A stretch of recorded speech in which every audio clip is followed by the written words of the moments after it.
أعوذ بالله من الشيطان الرجيم. بسم الله الرحمن الرحيم، والصلاة والسلام على أشرف المرسلين سيدنا محمد وعلى آله وصحبه أجمعين، وبعد.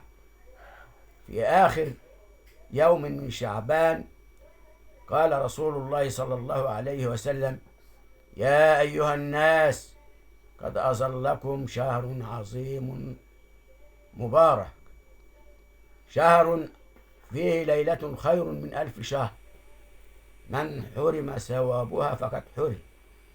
شهر أوله رحمة، وأوسطه مغفرة، وآخره عتق من النار. شهر يساب فيه أجر المؤمن، شهر يزيد فيه أجر المؤمن. أي أجر المؤمن. شهر أوسطه مغفرة، لما أنا قلت إيه؟ أي أوله رحمة وأوسطه مغفرة وآخره وآخره عتق عتق من النار.